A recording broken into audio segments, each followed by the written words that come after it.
Alistair was hot. Now, I don't know if I was expecting anything else, but episode 4, season 2 of Hazbin Hotel dives into Alistair's backstory. It gave me exactly what I wanted. I literally said on my episode 3 review that I wanted more Alistair, and this was a solely Alistair-focused episode. We did get a little bit more with Charlie, which admittedly was the weakest part of the episode for me. I just don't love her freaking out about the whole thing without any proof. I already talked about that. Go watch my episode 3 review. But with the Alistair stuff, finding out his entire backstory about being a psychopathic serial killer from the 30s, who actually summoned himself into hell on the condition that he'd become the most powerful sinner.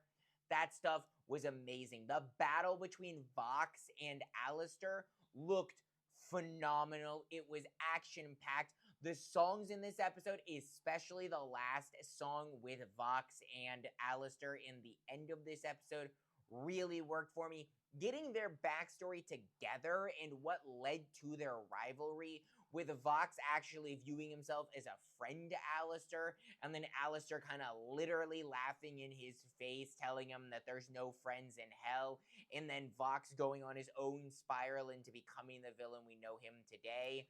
That stuff was all so well done. I absolutely loved it.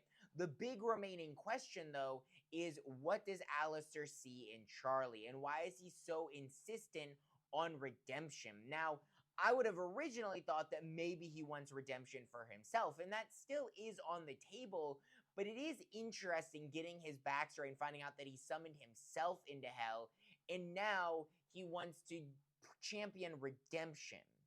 This all kind of really confused me, but in a good way, in terms of I genuinely don't know why Alistair has such an investment in the Hazbin Hotel in Charlie, because he's already as powerful as he's going to get. So I don't think it has anything to do with getting closer to her or her dad, who are both also very powerful beings in hell, being the king and princess of hell.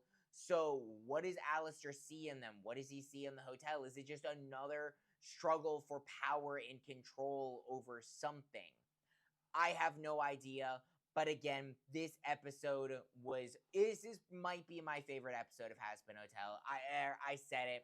The songs might not be the highest of the high songs, but getting actual combat between Vox and Alistair for the first time, diving into their backstories, which all worked so well for me. I don't know. I genuinely think that this could go down as my favorite episode of Hazbin Hotel, but let me know your thoughts in the comments. Drop a like and follow. And as always, stay nerdy.